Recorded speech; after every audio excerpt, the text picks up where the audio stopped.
मैं बोलता हूं और मुझ में प्यार नहीं है, तो इसका मतलब है कि फरिश्तों की भाषाएं और इंसानों की भाषाएं हैं। लेकिन अब हम एक और तरह की भाषा पा रहे हैं जिसे अनजान भाषा कहते हैं। तो यहां 3 भाषाएं हैं और फिर चौथी है दूसरी भाषाएं। जैसा कि उन्होंने प्रेरितों के काम की किताब के चैप्टर 2 में कहा था, दूसरी भाषाएं तो 4 भाषाएं हैं, फरिश्तों की भाषा, इंसानों की भाषा, अनजान भाषा और दूसरी भाषाएं। और इसीलिए पॉल, जो पहला धर्म ग्रंथ है जिसे हमने पढ़ा, उसमें अलग अलग भाषाओं के बारे में बात की गई थी। अलग अलग भाषाएं जिन्हें मैं 4 भाषाओं में बांट सकता हूं, इंसानों की भाषाएं, फरिश्तों की भाषाएं, दूसरी भाषाएं और बेशक अनजान भाषा। तो इसे ध्यान में रखते हुए चलिए जल्दी से पढ़ते हैं, क्योंकि जो अनजान भाषा में बोलता है वह इंसानों से नहीं बल्कि परमेश्वर से बोलता है, क्योंकि कोई भी उसे नहीं समझता। फिर वह आत्मा में रहकर रहस्य कैसे बोल सकता है? तो अब यह रहस्यों की भाषा है। अब दूसरे शब्दों में रहस्य क्या है? ओह, परमेश्वर के आयाम इंसान के लिए अनजान, परमेश्वर के इरादे अभी इंसान के सामने आने बाकी हैं, परमेश्वर की योजनाएं, जयन के हमेशा रहने वाले काम, परमेश्वर के काम जो अभी जाहिर होने बाकी हैं, परमेश्वर की हमेशा रहने वाली रचनाएं, परमेश्वर की अलग अलग तरह की चीजें, रहस्य, परमेश्वर में छिपी चीजें, परमेश्वर की गहराइयां जिन तक अभी पहुंचा जाना बाकी है, आत्मा की गहराइयां जिन्हें अभी तक कोई इंसान नहीं समझ पाया है, और ये हमेशा रहने वाली गहराइयां हैं। क्या आप जानते हैं कि परमेश्वर के रहस्यों की गहराई इतनी हमेशा रहने वाली है कि कोई भी इंसान वहां तक नहीं पहुंच सकता? आप एक खास ऊंचाई को जितना ज्यादा समझते हैं वह उतनी ही ऊंची होती जाती है। आप अगली ऊंचाई पर पहुंचते हैं, आपकी असलियत और ऊंची होती जाती है। तो इसमें हमेशा आशा पीढ़ियों से पीढ़ियों तक लगेगा परमेश्वर की हमेशा की योजनाओं को पूरा करने में। मैं तुमसे कह रहा हूं कि हमेशा हमेशा हमेशा पीढ़ियों से पीढ़ियों तक परमेश्वर की योजनाओं को पूरा करने में लग जाओ, ताकि जो अनजान भाषा बोलते हैं उन्हें परमेश्वर के रहस्यों तक पहुंच मिले। क्या पॉल ने यह नहीं कहा था, कैसे खुलासे से मुझे मसीह का रहस्य पता चला, ताकि जब मैं लिखूं तो वह रहस्य में मेरे ज्ञान को समझ सके? इसलिए पॉल को परमेश्वर के हमेशा के रहस्यों में ज्ञान का एक हिस्सा दिया गया था। ऐसा नहीं है कि पॉल ने जो लिखा वह एकदम सही था, नहीं, क्योंकि उसने कहा मुझे रहस्य के बारे में जानने के लिए दिया गया था। ऐसा नहीं है कि मुझे रहस्य को उजागर करने के लिए बनाया गया था। वह अब तक जानता है कि हमें कैसे। इसलिए परमेश्वर के रहस्य, आत्मा की छिपी हुई बातें इतनी हमेशा की हैं, इतनी छिपी हुई हैं कि परमेश्वर उन्हें अलग अलग हिस्सों में प्रकट करते हैं। ओह, तुमने वह नहीं सुना, तुमने वह नहीं सुना, तुमने वह नहीं सुना। इसीलिए जब जॉन स्वर्ग गए तो उन्होंने पॉल की बातों से बिल्कुल ऊंची और अलग बातें कहना शुरू कर दिया, क्योंकि पॉल ने चर्च के लिए मसीह के सिद्धांतों के बारे में बात की थी। असल में वह गैर यहूदियों से ज्यादा बात करता था, इसलिए वह जो देखता था उसमें सीमित था। इसलिए परमेश्वर ने उसे उसके बुलावे के आधार पर कुछ हद तक रहस्योद्घाटन दिया। लेकिन जब जॉन स्वर्ग गया तो उसने कुछ और देखा, क्योंकि परमेश्वर के रहस्य इतने अनंत, इतने अंतहीन हैं। अब वह कहता है कि जो इसे एक अनजान भाषा में बोलता है वह इंसान से नहीं बल्कि परमेश्वर से बात करता है। इसलिए यह एक ऐसी भाषा है जो फरिश्तों की भाषा से परे है। मैं फरिश्तों की भाषा बोल सकता हूं और फरिश्तों से बात कर सकता हूं, लेकिन यह भाषा मुझे यहोवा से बात करने का सीधा रास्ता देती है। इसलिए मैं अनजान भाषा में जा सकता हूं, जो बेशक अलग अलग भाषाओं में आती है, और एक सीधा ट्रैफिक है, एक सीधा रास्ता जिससे मैं रहस्यों की भाषा के जरिए परमेश्वर, पिता, पुत्र और पवित्र आत्मा के मिलन की गोद में जाऊंगा। और पिता कहेगा कि नहीं नहीं, हम अंतहीन रोशनी के साथ बातचीत करना शुरू करते हैं, क्योंकि परमेश्वर पहुंच से बाहर की रोशनी में रहते हैं, और हर रोशनी उनकी महिमा, इरादों और योजनाओं, ज्ञान, परमेश्वर की रोशनी के रखवाले, परमेश्वर की सेवक आत्माओं का एक आयाम है। क्या आप अपनी इच्छा के निवास स्थान को खत्म कर सकती हैं? क्या आप उस क्षमता, उस रोशनी की गहराई को खत्म कर सकती हैं जो वह ले जाता है, हमेशा रहने वाली रोशनी? इसे दूसरों के पास भी देखेंगे। क्या आप इसे खत्म कर सकती हैं? क्या आप कर सकती हैं? मैं प्रार्थना करता हूं कि प्रभु यीशु मसीह के परमेश्वर, महिमा के पिता, तुम्हें रहस्योद्घाटन की आत्मा और उसके ज्ञान में बुद्धि दे, ताकि तुम्हारी समझ की आंखें रोशनी से भर जाएं, ताकि तुम जान सको कि उसके बुलावे की आशा क्या है, कि तुम जान सको कि उसकी शक्ति की महानता क्या है, इस अर्थ में जो उसने लिखा था जब उसने यीशु को मृतकों में से जिलाया, कि तुम मनुष्यों के परमेश्वर के तीसरे स्वर्ग में पहले स्वर्गारोहण की समझ को न समझ सको, कि तुम मानव आत्माओं के गठन के भीतर परमेश्वर के शाश्वत उद्देश्यों की स्थापनाओं को जान सको। अब तुम शाश्वत उद्देश्यों को जान सकते हो। उसने तुम्हें मेरा दोस्त क्यों कहा? उसने तुम्हें मेरा बेटा क्यों कहा? उसने तुम्हें अपने DNA का हिस्सा क्यों बनने दिया? उसने तुम्हें ईश्वरत्व की संगति की गोद में क्यों आने दिया? वह तुम्हें मेरा बेटा, दिव्य प्रकृति का हिस्सा क्यों कहता है? क्या तुम स्वर्ग की आवाज सुन सकते हो? क्या तुम स्वर्ग की आवाज सुन सकते हो? जो किसी अनजान भाषा में बोलता है वह इंसान से नहीं बल्कि परमेश्वर से बोलता है, क्योंकि कोई भी उसे नहीं समझता। वह आत्मा में कैसे हो सकता है? वह रहस्य बोल रहा है। जो बोलता है चलो चलें, कब जाना है, वह एक जानी मानी भाषा में बोलता है और खुद को चुनौती देता है। अब क्या आप किसी अनजान भाषा में बोलने के अलग अलग फायदे देख सकते हैं? एक तो आप सीधे परमेश्वर से बात करते हैं। दूसरा, जब आप अभी भी इसे बोलते हैं तो आपको पता होना चाहिए कि अपनी जानी मानी भाषा का इस्तेमाल कब करना है। आपको यह समझने में सक्षम होना चाहिए कि वह कौन सी भाषा है जो पिता के साथ एक संवाद में ले जाती है, और वह जो आपकी आत्मा के निर्माण पर केंद्रित है। ओह हाँ, नहीं, आपकी आत्मा को बनाने वाली इकाइयां बढ़ने में मदद करना शुरू कर देंगी, जो कि आपका विश्वास, प्यार है। क्या आप मुझे सुन रहे हैं? योग्यता, अधिकार, ये आत्मा की इकाइयां हैं, और परमेश्वर के लिए आत्मा ने हमारे दिलों में परमेश्वर का प्यार डाला है। परमेश्वर ने सभी को विश्वास का माप दिया है। हमें अधिकार है, धार्मिकता का उपहार है। तो ये आत्मा की इकाइयां हैं। क्योंकि आत्मा एक है, इसलिए इकाई धार्मिकता, पवित्रता के लिए विश्वास है। ओह, इसलिए जब आप किसी अन्य भाषा में प्रार्थना करते हैं तो आप अपनी आत्मा का निर्माण करते हैं। आप स्वयं को प्राप्त करते हैं। इसलिए उसे पता होना चाहिए कि कब खुद को चुनौती देनी है, और उस क्षण आप परमेश्वर से बात नहीं कर रहे हैं, और वह आपको जानता है। बाइबल कहती है, और यीशु ने खुद को पुनः प्राप्त किया और कराहना शुरू कर दिया। ओह नहीं, परमेश्वर मृत आत्मा को अपने शरीर में बुलाने की क्षमता लाए। इसे धारण करो। वह जो एक अज्ञात भाषा में बोलता है वह खुद को चुनौती देता है, लेकिन वह जो भविष्यवाणी करता है वह चर्च को चुनौती देता है कि तुम अन्य भाषाओं के साथ धब्बे हो, बल्कि यह कि तुम भविष्यवाणी करते हो। क्योंकि जो अन्य भाषाओं में बोलता है उससे भविष्यवाणी करने वाला महान है, सिवाय वह क्या व्याख्या करता है। इसीलिए मैंने इसे वहां रखा है, सिवाय वह व्याख्या करता है। इसलिए अब मैं आपसे जो सवाल पूछने जा रहा हूं वह यह है कि आप में से कितने लोगों ने अपनी भाषाओं का अनुवाद जानने के लिए प्रार्थना की है? आपको यह नहीं बताया गया है कि आप वास्तव में विभिन्न भाषाओं में बोल सकते हैं और उसका अनुवाद करने में सक्षम हैं। इसलिए जो इसे एक अज्ञात भाषा में बोलता है उसे पढ़ने दें, प्रार्थना करें। अभी भाषाओं में बोलना प्रार्थना नहीं है, बल्कि प्रार्थना करना अज्ञात भाषा का अनुवाद जानना है। इसलिए यदि आप मुझे बताना चाहते हैं कि आप प्रार्थना कर रहे हैं, तो पहली बात जो मैं आपसे पूछने जा रहा हूं वह यह है कि आपकी प्रार्थना की सामग्री क्या है। आप मुझे बता रहे हैं कि आप प्रार्थना कर रहे हैं, क्या प्रार्थना कर रहे हैं, आप क्या प्रार्थना कर रहे हैं। अब मुझे एक बात पता चली है कि पौल ने प्रार्थना करने के लिए कहा था, क्योंकि वह इसे एक अज्ञात भाषा में बोलता है, परमेश्वर से बात करता है, परमेश्वर से प्रार्थना नहीं करता। हम परमेश्वर से प्रार्थना नहीं करते, हम परमेश्वर के साथ संवाद करते हैं। लेकिन वह कहता है कि यदि आप प्रार्थना करना चाहते हैं तो प्रार्थना का अर्थ है जाओ और कोड़े मारो, जाओ और हिम्मत करो, उपवास करो और प्रार्थना करो। इसीलिए हे परमेश्वर, मुझे अनुवाद करने वाले प्राणी दो। यदि व्याख्या करने वाले प्राणी आपको दिए गए हैं तो आप व्याख्या करने वाले प्राणियों को बुलाने में सक्षम हैं। अब आपको हैरानी होगी कि जब आप परमेश्वर में लेटे होंगे या कोई आपको फुसफुसाकर बता रहा होगा कि आप क्या कह रहे हैं, तो आपको दूसरी आवाजें कैसे सुनाई देने लगेंगी। राजा ने भाषा सुनी।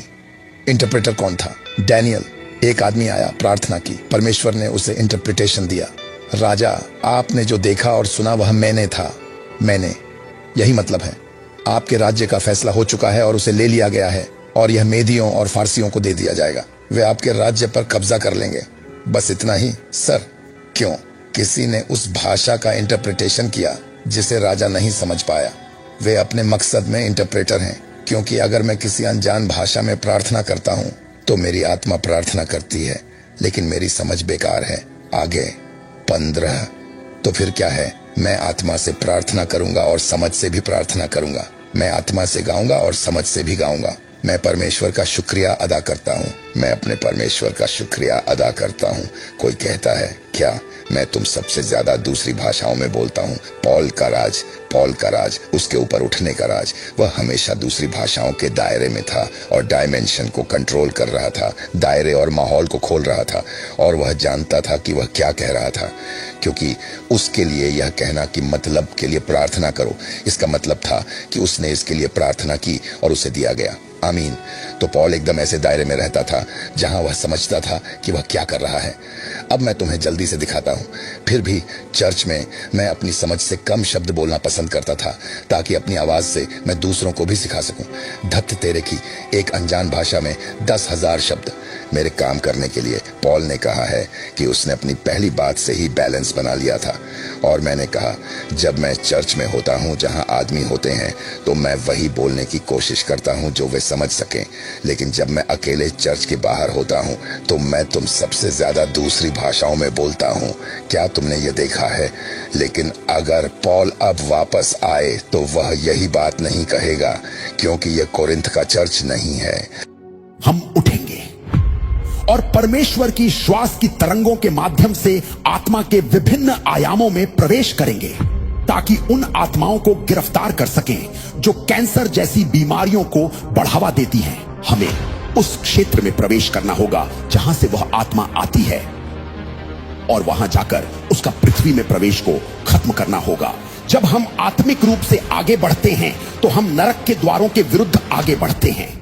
तुम आत्मिक क्षेत्रों में प्रवेश कर उन्हें नियंत्रित करोगे, यीशु मसीह के नाम में। सवाल यह है कि आत्मा में चलना क्या होता है और आत्मा में जीना क्या होता है। नया जन्म लेना और आत्मा से जन्म लेना एक बात है, लेकिन आत्मा में चलना एक अलग बात है। आत्मा में चलने का अर्थ है आत्मिक क्षेत्र में जीना, स्पिरिट रेल्म्स में जीना। स्पिरिट रेल्म्स में चलो यानी कि आत्मिक क्षेत्र में चलो। इसका मतलब यह है कि मुझे अपने आप को इस तरह अनुशासित करना होगा कि मैं अदृश्य को देख सकूं, और मुझे अपने आप को इस स्तर तक उठाना होगा कि मैं आत्मा में चल सकूं। मुझे एक आत्मा के जैसे सोचना होगा। मुझे हर चीज का जवाब आत्मिक रूप से देना होगा, और मुझे यह सीखना होगा कि अपने शरीर को आत्मा की क्षमताओं के अधीन कैसे लाना है, आत्मा की सामर्थ्य के अधीन कैसे लाना है, आत्मा की शक्ति, आत्मा की गति और आत्मा की चाल के अधीन कैसे लाना है। मैं आत्मा की गति में चल सकता हूं। मैं अपने शरीर को दबाकर उसे आत्मा की गति के अधीन ला सकता हूं। मैं अपने शरीर को आत्मा की शक्ति के अधीन ला सकता हूं। मैं अपनी शारीरिक बुद्धि को भी आत्मिक बुद्धि के अधीन ला सकता हूं। मैं अपने शारीरिक जीवन में अपने घमंड को दबा सकता हूं, ताकि आत्मा की बुद्धि को ग्रहण कर सकूं। समझे? मैं अलग होने का चुनाव कर सकता हूं। मैं अनोखा बनने का निर्णय ले सकता हूं। लोग मुझ पर हंस सकते हैं, मुझे मूर्ख समझ सकते हैं, क्योंकि मैं भीड़ से अलग खड़ा हूं, क्योंकि मैं स्वाभाविक संसार से ऊपर उठ गया हूं। मैं भीड़ से अलग हो गया हूं। मैंने उकाब का मार्ग चुना है। मैं अकेला उड़ता हूं। मैं उस ऊंचाई पर उड़ता हूं जहां साधारण पक्षी न तो पहुंच सकते हैं और न देख सकते हैं। उन ऊंचाइयों से मैं वो बातें देख सकता हूं जो साधारण पक्षी नहीं देख पाते, और मैं ऐसे अनुभव करता हूं जो अनुभव आम लोग नहीं कर पाते। और इसीलिए परमेश्वर की ओर से मेरी जिम्मेदारी बड़ी होती है, बहुत बड़ी और शक्तिशाली।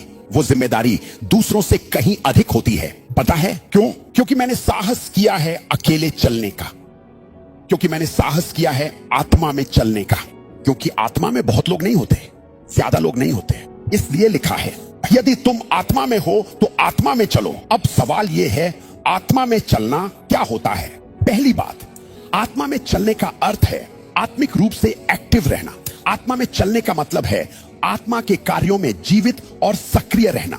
आत्मा में चलने का मतलब है पवित्र आत्मा में जीना और चलना, और पवित्र आत्मा द्वारा चलाया जाना। आत्मा में चलना यह भी है कि तुम अपनी भावनाओं से ऊपर परमेश्वर के वचन को चुनते हो, वचन को अपने दुखों, अपमानों और परिस्थितियों से भी ऊपर रखते हो। जब मैं अपने हालात या लोगों के व्यवहार का जवाब देता हूं तो मैं अपनी भावनाओं से नहीं बल्कि वचनों के अनुसार जवाब देता हूं। इसी को कहते हैं आत्मा में चलना।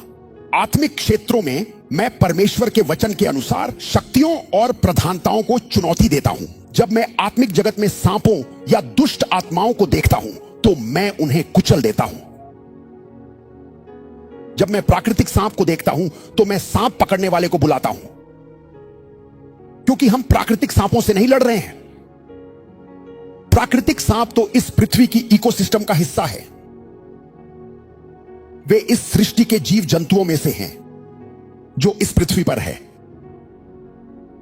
लेकिन सांप और बिच्छू आत्मिक रूप में दुष्ट आत्माओं का प्रतीक है, जो अदृश्य आत्मिक क्षेत्रों में काम करते हैं और कैंसर, बीमारियां, तलाक, व्यभिचार, क्रोध, काम वासना, डायबिटीज, मृत्यु, दुख और तरह तरह की बुराइयां उत्पन्न करते हैं, यहां तक कि राष्ट्रों के बीच फूट और विभाजन भी। और इसीलिए आत्मा में एक्टिव रहने का अर्थ है मसीह के समान जीना, मसीह के समान बोलना, मसीह के समान प्रकट होना, अपने जीवन में मसीह को व्यवहारिक रूप में दिखाना, यह सुनिश्चित करना कि तुम्हारे मुंह से निकलने वाले शब्द हमेशा परमेश्वर के वचन से परिपूर्ण हो। मैं बताना चाहता हूं कि आत्मा में चलने का अर्थ है आत्मा में एक्टिव रहना, पवित्र आत्मा में जीना और चलना, मसीह के समान जीना, शारीरिक जीवन में हर परिस्थिति का जवाब आत्मा के द्वारा देना। इसी का अर्थ है आत्मा में सक्रिय रहना, एक्टिव रहना, भावनाओं के क्षेत्र में अपना मन और स्नेह स्वर्गीय बातों पर लगाना, चुनाव के क्षेत्र में परमेश्वर के वचन और उसकी इच्छा को सबसे ऊपर रखना और प्राथमिकता देना, और आत्मा में होकर आत्मा की सामर्थ्य से तुम आत्मिक क्षेत्रों में प्रवेश करते हो ताकि विभिन्न शक्तियों, परिस्थितियों और चुनौतियों के विरुद्ध लड़ सको। अब यह समझना बहुत जरूरी है कि उदासी, तलाक, पीड़ा, भ्रम, लंबी चलने वाली बीमारियां, कैंसर, घातक दुर्घटनाएं, मृत्यु और ऐसी सारी भयानक और विनाशकारी परिस्थितियां, इन सब के पीछे अदृश्य आत्मिक क्षेत्र का हाथ है। आत्मा में चलने का अर्थ है किसी भी समस्या या परिस्थिति की मूल जड़ को पहचानना और उस आत्मा को गिरफ्तार करना जो उस स्थिति को चलाती है या शक्ति देती है। हर विपत्ति, हर महामारी, हर बीमारी, हर कंफ्यूजन, हर एडिक्शन, हर अत्याचार, हर असुरक्षा और हर जेनरेशनल कर्स और श्राप, इन सबके पीछे अदृश्य आत्मिक क्षेत्र की शक्ति काम करती है।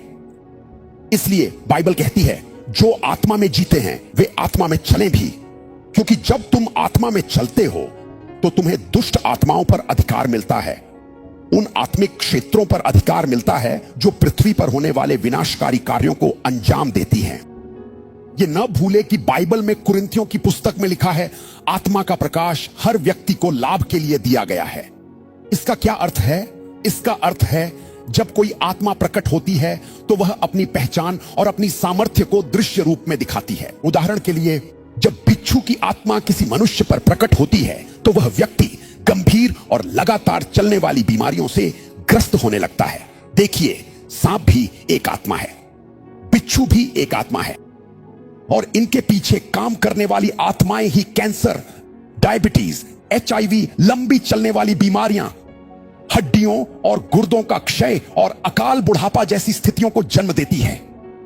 ये सब अदृश्य आत्मिक क्षेत्रों से संचालित होते हैं। जब तक हम उन आत्मिक क्षेत्रों में नहीं लौटते जो सृष्टि को संभालते हैं, जब तक हम आत्मा के उन आयामों में अधिकार नहीं लेते और उनके कानूनी अधिकारों को मानव शरीर से और मन से नहीं तोड़ते, तब तक ये दुष्ट आत्माएं मानवता को दबाती रहेंगी। मानव शरीर का उद्धार परमेश्वर के पुत्रों के अधिकार के अधीन है। कैंसर का नाश परमेश्वर के पुत्रों के अधिकार के अधीन है। मृत्यु पर विजय परमेश्वर के पुत्रों के अधिकार के अधीन है। हम उठेंगे और परमेश्वर की श्वास की तरंगों के माध्यम से आत्मा के विभिन्न आयामों में प्रवेश करेंगे ताकि उन आत्माओं को गिरफ्तार कर सकें जो कैंसर जैसी बीमारियों को बढ़ावा देती हैं। Ase kupeta isupa ingedas. Liprahankidida esusakinepi. When a fruit to shazist. जब तुम उस आत्मिक क्षेत्र में प्रवेश करते हो यीशुआ के नाम में, तो तुम उन अधिकारों को देखना शुरू करते हो जो खड़े हैं और तुम उन्हें घुटनों पर ला देते हो। तुम्हें यह समझना होगा कि यीशु का नाम शक्तियों को उनके सिंहासन से हटा सकती है। जब कोई आत्मिक प्राणी जहर के क्षेत्र से प्रकट होता है, वह आत्मा मनुष्य जाति को बीमारियों, पीड़ा और कैंसर से पीड़ित करती है। जब तक वह आत्मा उस व्यक्ति के भीतर रहती है, उसका प्रभाव और सामर्थ्य लगातार उस आत्मिक संसार से आता रहता है जहां से वह आत्मा आई है। इसलिए केवल उस आत्मा को निकाल देना पर्याप्त नहीं है। हमें उस क्षेत्र में प्रवेश करना होगा जहां से वह आत्मा आती है, और वहां जाकर उसका पृथ्वी में प्रवेश को खत्म करना होगा। बाइबल इसे अधोलोक के फाटक, गेट्स ऑफ हेल कहती है। यह एक द्वार है और यह द्वार किसी आत्मिक क्षेत्र से जुड़ा हुआ है। यह एक प्रवेश का स्रोत है। अब जब तक वह द्वार पूरी तरह नष्ट और बंद नहीं किया जाता, जब तक उस फाटक से आए दुष्ट आत्माएं बंधे नहीं जाते, तब तक पूर्ण स्वतंत्रता नहीं मिल सकती।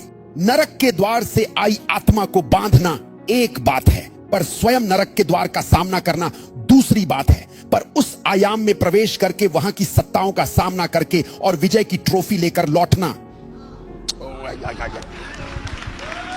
तुम विजय को लाते हो, तुम गोलियत के सिर को लाते हो। क्या कोई सुन रहा है मुझे? कोई सुन रहा है? तुम किसके सिर को लाते हो? किसके सिर को? अब समय आ गया है। तुम्हारे समुदाय में जो भी नरक के द्वार हैं, यह केवल दुष्ट आत्माओं के आने का द्वार नहीं है। अब तुम भी प्रवेश कर सकते हो, क्योंकि अगर शैतान कलीसिया में प्रवेश कर सकता है,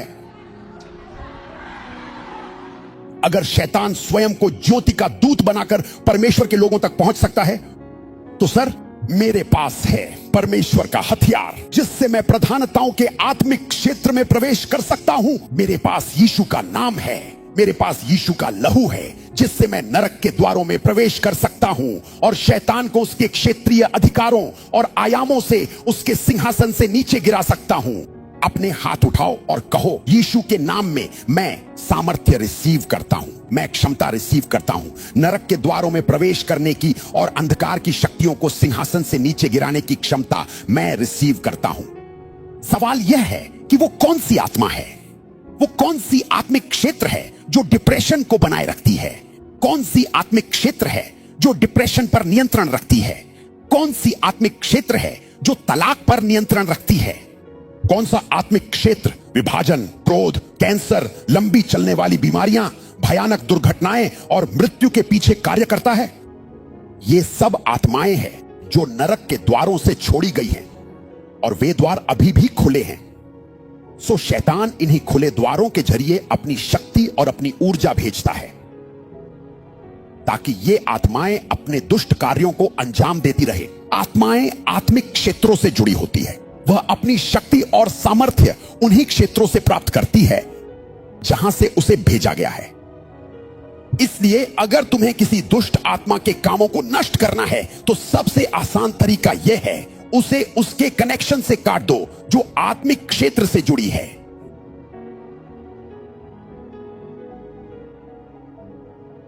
अगर मैं नरक के उस द्वार को पहचान लूं जिसके माध्यम से दुष्ट आत्माएं बार बार छोड़ी जा रही हैं, जो किसी राष्ट्र में कैंसर जैसी बीमारी बनाए रखती हैं, और अगर मैं आत्मा में उस नरक के द्वार के विरुद्ध युद्ध कर सकूं और मैं उस युद्ध में विजयी हो जाऊं और उस नरक के द्वार को बंद कर दूं और नरक के गेट कीपर्स का सामना करूं और उनकी जगह स्वर्ग के दूतों को नियुक्त कर दूं, क्योंकि हम टेरिटोरियल टेकर्स हैं, हम क्षेत्रों पर अधिकार करने वाले हैं। क्या कोई मुझे सुन रहा है? नरक के द्वारों से ऐसी दुष्ट आत्माएं भेजी गई हैं जो मनुष्यों को कैंसर जैसी बीमारियों से संक्रमित करती हैं।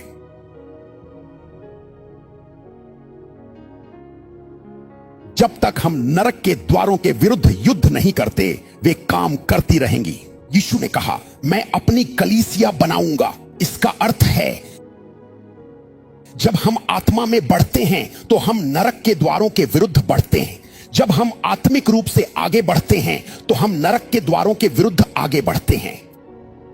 जब हम नरक के द्वारों को पहचान लेते हैं, तब हम पृथ्वी पर दुष्ट आत्माओं की योजना और अधिकार को नष्ट करना शुरू करते हैं। मैं उन दुष्ट आत्माओं से नहीं लड़ता जो पहले से भेजी जा चुकी हैं, मैं उनके द्वारों को खोजता हूं। एक अदृश्य आत्मिक क्षेत्र है जहां शैतान ने अपने द्वार स्थापित किए हैं। जहां से वह दुष्ट आत्माओं को भेजता है। ये द्वार भौतिक संसार में नहीं पाए जाते, उन्हें तुम आत्मिक जगत में पाते हो, प्राकृतिक जगत में नहीं। वे इस संसार के राज्यों में पाए जाते हैं।